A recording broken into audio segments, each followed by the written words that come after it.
men we've married, but you don't know where we came from. You've seen them 10 years later, you do not know. We had to have faith.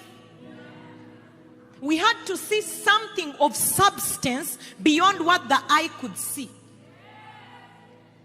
I knew my husband couldn't afford dowry. I talked to my auntie. It had to be scrapped. So he knew in his heart when they were there threatening his father that it was just for tradition. After that, they would tell them at dinner that, by the way, those cows, you can have them. But we are building something. Our children will have the capacity to do whatever they want. You have to look beyond what you can see now. That man had to take a chance on me as well. My wedding, he chose the cake. He chose the decor. You know what? It doesn't matter. Maybe when we are 25 years in marriage, I'll care about cake and decor. Those things don't make a marriage. I kept telling him, babe, if we're the only ones who show up, we will get married. We'll find a witness in the church. I'm not going to get stressed. We borrowed cars from our friends for our wedding.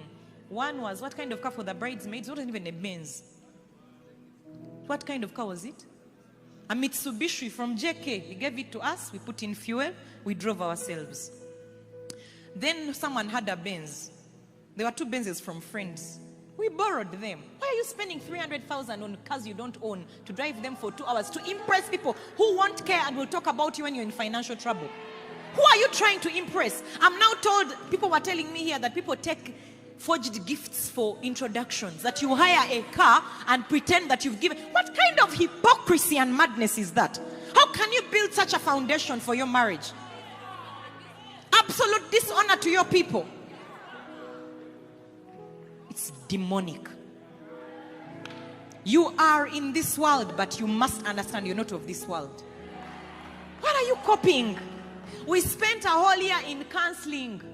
We looked for Pastor Lynette and Chris because we looked and we admired their marriage so much. And they opened their life to us. People were telling us the first year will be the hardest. We waited for a hard year. It wasn't coming. Do you know why? We prepared for marriage, not the wedding. Many of you spend all your time planning a wedding on Pinterest, stressing, spending money you don't have. Then you get married and you don't know what to do with a man or a woman. Because you spend time on nonsense. Cheap things for Instagram. Who will care when you're dying in your marriage because you have an Instagram picture? Rubbish.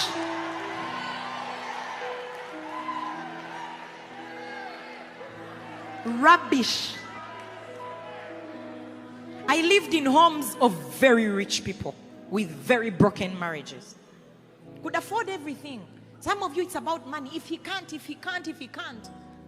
Okay.